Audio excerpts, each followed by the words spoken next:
Hello everyone and welcome back. Let's start talking about creating your first thread. So, welcome. Today we are diving into the basic of threading in Python. During this lesson, you are going to learn how to create your first thread and understanding the fundamental concepts behind the concurrent programming in Python. So, let's do a little recap. What is a thread?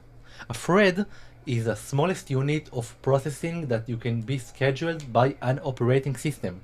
It's a sequence of executable commands that can run concurrently with the other threads. This allows Python programs to perform multiple operations at once. So, why do we want to use threads?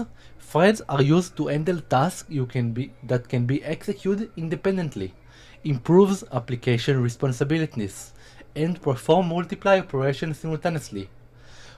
Earlier we talked about the example of calculating a matrix or an image size, even a machine learning or a web scraping.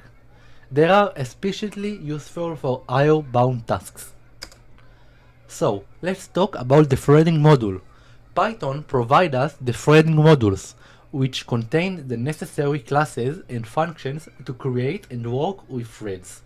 It offers a high-level interface for the Python threads creation, control and coordination.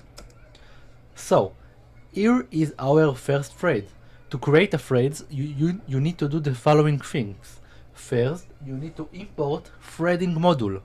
Then you want to create a basic function, for example, my function, and then we will create the instance of the thread. The necessary parameters in the thread is the target. The target will be a pointer to our class. Just notice that we transfer only the function name without the opening and closures.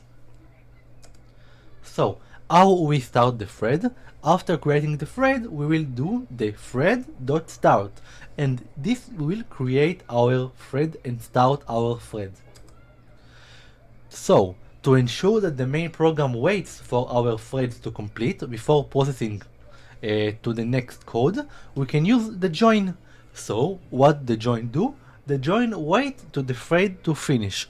For example, if our function will be to do sleep for 10 seconds and we will use join, so the code will stop and wait for the thread for the 10 seconds to finish, and then we will continue to the further code.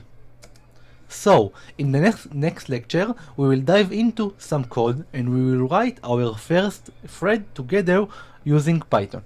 Thank you very much and I see you there. Bye bye.